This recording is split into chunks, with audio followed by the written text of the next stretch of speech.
पहले मुझको देखेंगे विज्ञान का अध्याय दूसरा है सजीव जगत में विविधता। और विविधता पढ़ने के लिए सबसे पहले हमको किसी एक पौधे को देखना होगा। जैसे ये मक्का का पौधा है, मक्का का है ना, तो पौधा बहुत अलग अलग होता है, बहुत तरह के अलग अलग पौधे हैं। हमको किसी भी पौधे के तीन चीजों को देखना है। पहला जड़ को देखना है, दूसरा पत्ते को देखना है, और तीसरा उसका जो बीज बनता है बीज को देखना है। कितनी चीजों को देखना है? पहला किसको देखना है, दूसरा, तीसरा बीज। लेकिन यहाँ पर हमने पहले लिखा है पत्ती, क्योंकि सबसे ऊपर सबसे पहले क्या दिखाई देता है? पत्ती। पत्ती के बाद पड़ेंगे जड़, क्योंकि पत्ती के बाद नीचे जो होता है जड़, और सबसे बाद में बनता है बीज, इसलिए सबसे बाद में क्या पड़ेगा? बीज। अब देखो हमारे पास कई सारी पत्तियां हैं। एक पत्ती ये है, तुम्हें लोग लाए, मैं नहीं लाया। ये किस पेड़ की पत्ती है? कदम का। तो ये कदम का पत्ती है, और ये मक्के की पत्ती है। हमारे पास एक और अगर ध्यान देखो तो पत्ता है यहाँ पर, छोटा सा टुकड़ा किसका है? क्या सभी के पत्तों पर डिजाइन अलग अलग बना हुआ है? देखो इस डिजाइन को बोलते हैं सिरा विन्यास। क्या बोलते हैं? सिरा विन्यास। कौन सा विन्यास? सिरा विन्यास। अगर आप केला के पत्ते को बहुत ध्यान से देखेंगे, केला के पत्ते को अगर बहुत ध्यान से देखेंगे तो सारी रेखाएं एक के बगल एक गई हुई है, ऊपर से नीचे। लग रहा नहीं? लग रहा है? ध्यान देखिए, एक के बगल में एक है।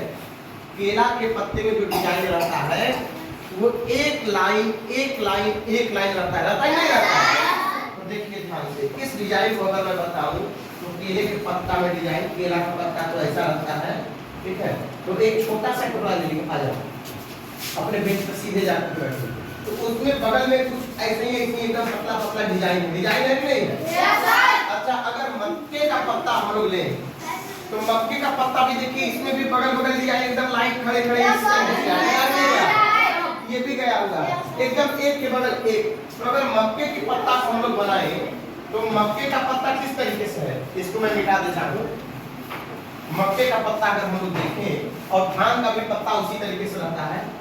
पहले तो इस तरीके से रहता है, और ऊपर जाके पतला हो जाता नहीं हो जाता, और उसमें बहुत पतली पतली एक के बगल में एक रेखा आती है, एकदम एक दूसरे के बगल में रेखा रहती है।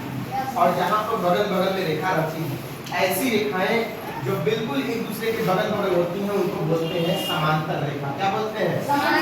क्या बोलते हैं? समांतर रेखा। अब आगे देखते हैं, जल्दी बैठो।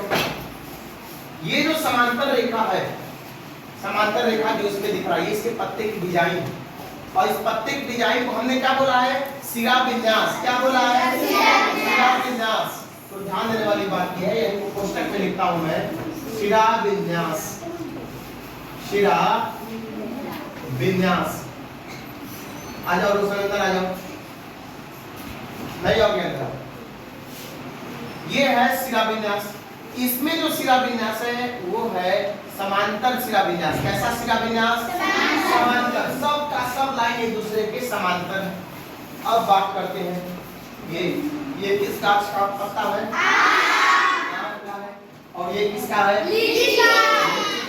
दोनों अलग अलग है, अलग अलग है मतलब विविधता। अलग अलग होना को हम लोग बोलते हैं विविधता।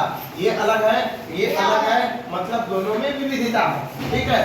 अब इसमें अगर पत्ते का डिजाइन देखिए तो सबसे पहले एक बीच में ऐसे गया है, फिर उसमें से बगल निकला है, और ध्यान देखेंगे तो उसमें जाली जैसा बना हुआ है। कैसा बना हुआ है? जाली जैसा बना हुआ है। अब ध्यान से देखिए क्या, हम अगर आम के पत्ते की डिजाइन बनाए तो यहीं पर आम के पत्ते की डिजाइन बनाते हैं, तो आम के पत्ते की डिजाइन या लीची के पत्ते की डिजाइन कुछ इस तरीके से है। सबसे पहले बीच में एक गया हुआ है, बहुत मोटा सा, देखिए कितना मोटा सा दिख रहा है, नहीं दिख रहा है?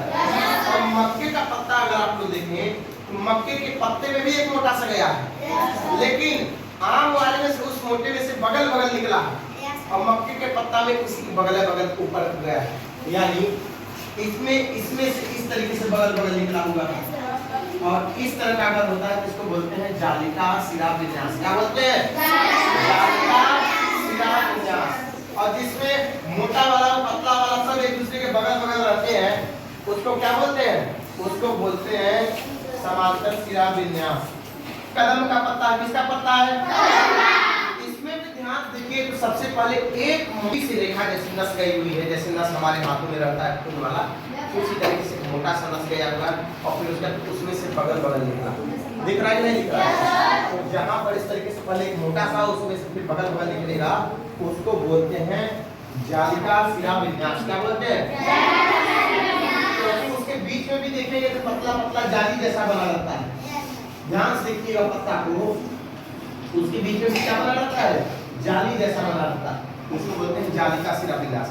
लेकिन अगर मक्के वाला पत्ता आप लोग देखिएगा तो मक्के वाला पत्ता जो यहाँ पर है इसमें एक मोटा सा रेखा है और फिर वो सीधे इसी तरीके से चलता चला गया। फिर से यहाँ पर मैं चित्र बना रहा हूँ, एक मोटा सा रेखा इस तरीके से है और इसी के किनारे किनारे इस तरीके से गया, लेकिन बीच में कोई कांटा नहीं है इसी तरीके से, लेकिन यहाँ पे बीच में काट रहा है, मच्छरदानी जैसा बन रहा है। तो इसको बोलेंगे जालिका शिरा विन्यास वाला पत्ता और इसको क्या बोलेंगे? समांतर शिरा विन्यास। अब आपसे पूछता हूँ मैं, बताइए धान का पत्ता आप लोग देखे हैं कि नहीं देखे हैं? धान का पत्ता कैसा रहता है? समांतर शिरा विन्यास या जालिका शिरा विन्यास? समांतर शिरा विन्यास। अब हमारे पास एक घास है, ये घास है, दिख रहा है कि नहीं दिख रहा है? ये घास में बताइए समांतर शिरा विन्यास है या जालिका शिरा विन्यास? समांतर शिरा विन्यास। जिसका भी पत्ता इस तरीके से रहता है उसको क्या बोलते हैं? समांतर शिरा विन्यास। अब बताइए बांस आप लोगों ने देखा है कि नहीं देखा? बांस में समांतर शिरा विन्यास है या जालिका शिरा विन्यास है? समांतर शिरा विन्यास है। क्यों? क्योंकि बांस का भी पत्ता इसी तरीके से रहता है, सारी रेखाएं एक दूसरे के बगल बगल रहती है कि नहीं? तो ये था पत्तियों में दो तरह का डिजाइन होता है, एक को बोलते हैं समांतर शिरा विन्यास और दूसरे को क्या बोलते हैं? जालिका शिरा विन्यास। तो ये जो घास दिख रहा है ये बताइए समांतर शिरा विन्यास है या जालिका शिरा विन्यास है? जालिका शिरा विन्यास है। कौन सा? इसमें जाली जैसा बना हुआ है, एक काफी मोटा साइज का, फिर उसमें से बगल बगल निकला है। दिख रहा है कि नहीं दिख रहा है? इसी तरीके से आप घास देखेंगे कई सारा और बताएंगे उसको। चलिए ये वाला पत्ता देख के बताइए जालिका है या समांतर है? जालिका शिरा विन्यास। कैसा है? जालिका शिरा विन्यास। समझ आ गया इतना बात? चलिए ठीक है, बहुत बहुत बधाई आप लोगों की, आप लोग एक चीज सीख गए। चलिए अच्छा एक पत्ता और देख लेते हैं। इस पत्ते को देख के बताइए जालिका शिरा विन्यास या समांतर शिरा विन्यास? जालिका शिरा विन्यास। चलिए ठीक है।